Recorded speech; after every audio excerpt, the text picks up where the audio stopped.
எனது முத்தான முதற்கண் வணக்கத்தை தெரிவித்துக் கொள்கிறேன். என் பெயர் ஆலினா.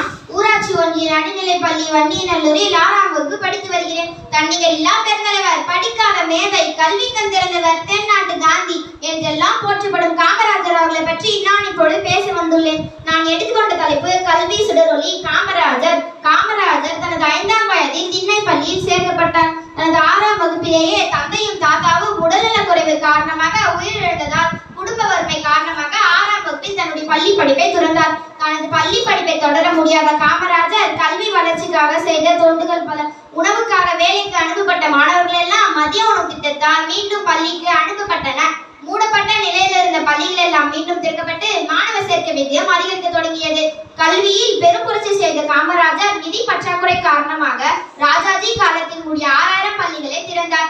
300 பேர் மக்கள் தொகை உள்ள கிராமம் தோறும் ஒரு தொடக்க பள்ளியும், 5 கிலோமீட்டர் இடைவெளிக்கு ஒரு நடுநிலை பள்ளியும், 8 கிலோமீட்டர் இடைவெளிக்கு ஒரு உயர்நிலை பள்ளியும் துவங்கினார். ஒவ்வொரு ஆண்டும் உயர்கல்விக்கான அகில இந்திய ஆய்வான all India survey of higher education அமைப்பின் ஒன்றிய கல்வித்துறை அமைச்சகம் வெளியிட்டு வருகிறது. இந்த ஆய்வு முடிவுகள் வெளியாக போதெல்லாம் அது நாட்டுக்கே சொல்லும் செய்தி ஒன்றுதான். தமிழ்நாடு பள்ளிகளில் மாணவ சேர்க்கை விகிதம் அதிகரித்து இந்தியாவிலேயே முதல் 3 இடங்களில் தமிழ்நாடு இடம்பெறுகிறது என்பதுதான். இந்த பெருமைக்கு காரணம் 60 வருடங்களுக்கு முன்பு காமராஜர் கொண்டு வந்த மதிய உணவு திட்டம் தான். 2006இல் அப்போதைய முதல்வர் கலைஞர் கருணாநிதி அவர்கள் காமராஜரின் பிறந்தநாளான ஜூலை 15ஆம் தேதியை கல்வி வளர்ச்சி நாளாக கொண்டாட வேண்டும் என அறிவித்தார்.